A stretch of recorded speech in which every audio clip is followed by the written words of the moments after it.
आज मैं आप सभी के साथ एक नर्स का नियर डेथ एक्सपीरियंस शेयर करने जा रही हूँ। ये घटना 82 में घटित हुई थी। उस समय उनकी आयु लगभग 32 वर्ष थी और उनके 7 और 8 साल के 2 बच्चे थे। वो नर्स किस तरह से हॉस्पिटल पहुंची, उन्हें सुरंग का एक्सपीरियंस हुआ, अपने मार्गदर्शक का एक्सपीरियंस हुआ, अपने स्वर्गीय प्रियजनों से मिलने का एक्सपीरियंस हुआ। मैं इन सब बातों की चर्चा नहीं करूंगी क्योंकि इन सब बातों के विषय में मैं पहले भी बहुत कुछ जानकारी दे चुकी हूँ। तो इन सारी जानकारियों को फिर से रिपीट ना करते हुए हम मुख्य पॉइंट पर आते हैं। जो कुछ एक यूनिक अनुभव उस नर्स को हुआ, हम उसका जिक्र करते हैं। इस नियर डेथ एक्सपीरियंस में उन्होंने अपने स्वर्गीय प्रियजनों को देखा, लेकिन उन्होंने अपने दादा-दादी जो कि उनके पैदा होने से पहले गुज़र चुके थे, उन्हें भी देखा। वो कहती हैं कि मैं अपने दादा-दादी से कभी नहीं मिली थी, लेकिन उन्हें देखते ही मैं जानती थी कि ये मेरे दादा-दादी हैं। बिना कोई बातचीत नहीं, कुछ नहीं, लेकिन जैसे ही मैं अपने दादा-दादी से मिली तो मुझे उनको देखते ही पता था कि ये मेरे दादा-दादी हैं, जबकि वो उनके पैदा होने से पहले गुज़र चुके थे। इसके बाद उन्होंने अपने आप को, जिसे हम यमराज की अदालत कहते हैं या जहाँ हमारे पाप पुण्य का हिसाब किया जाता है, हम अपने जीवन में जो कुछ करके आए हैं उसका हिसाब किया जाता है, ऐसे एक स्थान पर पाया। लेकिन ये स्थान बहुत शांत और बहुत सौम्य था। उनके आसपास जैसे बहुत सारी बुक्स रखी हुई थी, जिसमें सब कुछ, वो सब कुछ, वो एक टेलीपैथिक रूप में जानती थी कि इसी में एक वो भी बुक है जिसमें उनका सारा हिसाब किताब लिखा हुआ है। इस एक्सपीरियंस के अंदर उन्होंने अपने भविष्य की भी एक झलक देखी। लेकिन जब उनका ये एक्सपीरियंस ख़त्म होता है, तो जब वो वापस अपने शरीर में लेकर लौट के आने वाली थी, तो उससे पहले ही उन्हें निर्देश दिया गया कि ये जो आप देख रही हैं, ये यादें आपको शरीर में जाने के बाद नहीं रहेंगी। और ऐसा ही हुआ। आज उन्हें याद है कि उन्होंने भविष्य की झलकी देखी थी, लेकिन क्या देखी थी, वो उन्हें याद नहीं है। क्योंकि स्पष्ट रूप से उन्हें, जब वो वापस लौट के आई हैं, तो ये निर्देश के साथ आई हैं कि ये झलकियाँ उन्हें याद नहीं रहेंगी। खैर,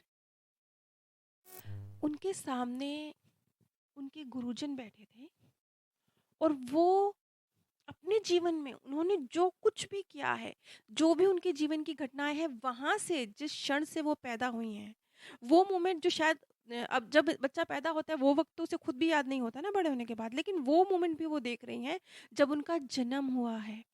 जीवन की एक-एक घटना उनके सामने से गुज़र रही है। और एक खूबसूरत बात कि बहुत छोटी-छोटी सी सिर्फ़ बातों की नेकियाँ, मतलब क्योंकि वो एक नर्स थी, तो एक नर्स के रूप में उन्होंने बहुत बेहतरीन कार्य किया था अपने जीवन में। तो जैसे मरीज़ होते हैं या मरीज़ के परिवारजन होते हैं, उन्हें भावनात्मक सहारे की बहुत ज़रूरत होती है। तो इस चीज़ को उन्होंने समझा था अपने जीवन में, और ये उनकी ड्यूटी का पार्ट नहीं था। वो अपनी ड्यूटी तो जो भी थी उसे पूरा करती थी, लेकिन समझती थी इस बात को कि पेशेंट को और पेशेंट के परिवार को जिस भावनात्मक सहारे की ज़रूरत है, वो सपोर्ट उन्हें करती थी। वो जो छोटी-छोटी नेकियाँ, वो जो उन्होंने अपने शब्दों से सामने वाले को हील किया था ना, वो उनके सामने बहुत बड़ी होकर उन्हें दिख रही थी। और ये उनके वो पुण्य कर्म थे जिसे हम पुण्य कर्म की कैटेगरी में डालते भी नहीं हैं। हम इसे काउंट भी नहीं करते, हम इसे पुण्य कर्म भी नहीं कहते।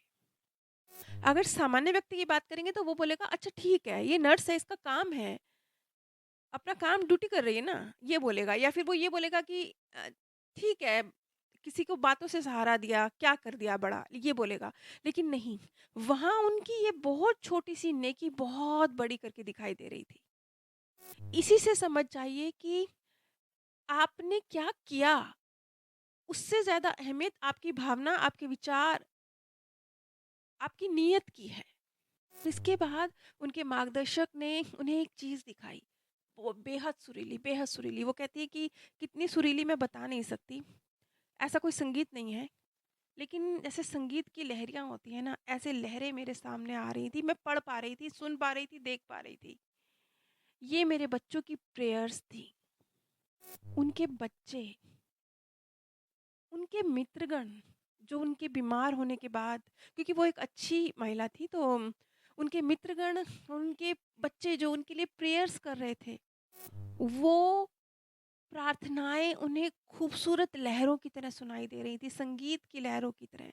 हीलिंग बहुत, मतलब अ, जिसे शब्दों में बयान ना किया जा सके। तो वो जो प्रार्थनाएँ आप अपने प्रियजनों के लिए करते हैं, वो व्यर्थ नहीं है, वो उन्हें टच करती हैं। वो ऐसे है जैसे मलहम, जैसे किसी को चोट लग जाती है, आप उसे पेन किलर दे देते हैं, तो उसका पेन गायब हो जाता है ना, ये कुछ ऐसी होती है प्रार्थनाएँ। तो आपकी प्रार्थनाएँ आपके स्वर्गीय प्रियजनों के लिए मरहम हैं, पेन किलर हैं। वो उन्हें देख सकती थी, महसूस कर सकती थी। और इस मौके पर वो एक बात कहती हैं कि जब मैं ये सब कुछ देख रही थी, तो मैं सोच रही थी कि बेचारे वो लोग जिन्होंने अपने शब्दों के बाणों से लोगों को घायल किया है, उनका क्या? उन्हें पता ही नहीं है। वो जानते ही नहीं है कि उन्होंने किसी पर अपने शब्द के बाण चलाकर, या किसी को मिसगाइड कर कर, या किसी को दिल को भेदने वाली बात कहकर कितना कितना गलत कर्मा किया है। ये अब वो जो 1000 पुण्य कर्म करेंगे, तो भी बराबरी नहीं है। खैर, इस एक्सपीरियंस के बाद, इसके बाद किस तरह से वो वापस लौट के आई, मैं इसका ज़िक्र भी नहीं करूँगी, क्योंकि ये भी मैं काफ़ी कुछ बहुत पहले इस विषय में बहुत सारी वीडियोज़ में जानकारी दे चुकी हूँ। लेकिन जब वो वापस अपने शरीर में लौट कर आईं, इस निर्देश के साथ जो कि उन्होंने भविष्य देखा था, वो उन्हें याद नहीं रहेगा। तो जब उन्होंने अपने हस्बैंड को ये बात बताई, तो उनके हस्बैंड का रिएक्शन जैसे ज़्यादातर लोगों का होता है कि छोड़ो, छोड़ो, मतलब ठीक है, अभी तू बीमार है ना, तेरे दिमाग में ऐसे ही ख़्याल चल रहे हैं। इस तरह का उनका रिएक्शन था। जब उनके हस्बैंड का ये रिएक्शन था, तो उन्हें लगा कि मैं कैसे, मतलब ये सत्य है, मैं कैसे अपने आस-पास के लोगों को, सबको इससे परिचित कराऊँ। अब ये बात है 82 की। आज के ज़माने में किसी को ये एक्सपीरियंस होता है, तो फिर भी उसके पास माध्यम है, उसके पास अ, वो किसी न किसी प्रकार से अपनी बात को पूरे समाज तक पहुँचा सकता है, जैसे आज हम उनकी बात को सुन रहे हैं। लेकिन 82 में तो वो, उस समय पर तो ये सब नहीं था, मीडिया इतना नहीं था कि वो अपनी बात को सब तक रख सकतीं। तो उन्होंने अपने हस्बैंड के सामने, क्योंकि वो चाहती थी कि उनके हस्बैंड को सच्चाई पता चले, तो उन्होंने अपने हस्बैंड के सामने अपने जो डॉक्टर जो उनकी देखभाल कर रहे थे, उनसे कहा कि अभी, मतलब इस एक्सपीरियंस, जब उनको ये एक्सपीरियंस हो रहा था, उस वक़्त उस रूम में उस पेशेंट के साथ ये हुआ था। 2 घंटे पहले जब उन्होंने इस एक्सपीरियंस से वो गुज़र रही हैं, डॉक्टर्स की नज़र में वो लगभग मृत हो चुकी हैं। उस समय साथ वाले कमरे में पेशेंट के साथ क्या चल रहा था, वो ये डॉक्टर को बता रही थी कि क्या ऐसा ही हो रहा था ना? डॉक्टर कहता है कि कैसे पता है आपको कि साथ वाले रूम में क्या चल रहा था? जब उन्होंने ये बात डॉक्टर से अपने हस्बैंड के सामने पूछी, तब उनके हस्बैंड को यकीन हुआ कि नहीं, ये जो कह रही है वो सच कह रही है।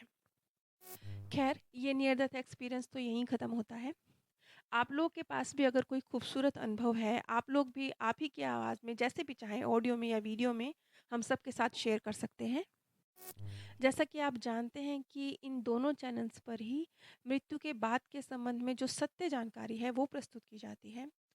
आप सभी से मेरी छोटी-सी विनती है कि चाहे जय श्री राम ही लिख दीजिए, ज हरि ओम ही लिख दीजिए, कुछ भी लिख दीजिए, लेकिन एक छोटा-सा कमेंट ज़रूर कर दीजिए। आपका लाइक, आपका कमेंट बहुत अहमियत रखता है। मैं तो पिछले कई सालों से लगी ही हूँ।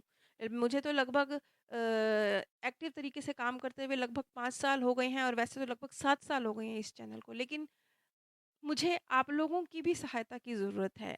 आप लोग सिर्फ़ एक, आपके आधे सेकंड से मुझे सहयोग दे सकते हैं। आपका एक छोटा-सा कमेंट, चाहे कमेंट में आप एक छोटा-सा ओम ही लिख दीजिए, और एक छोटा-सा लाइक, यही मेरे लिए बहुत है।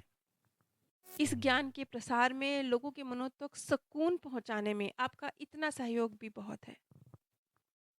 आप सभी पर परमात्म सौंदर्य, प्रेम और आनंद सदैव बरसता रहे। आप सभी दिव्य परम धाम में स्थान प्राप्त करें। आज मैं आप सभी के साथ एक नर्स का नियर डेथ एक्सपीरियंस शेयर करने जा रही हूँ।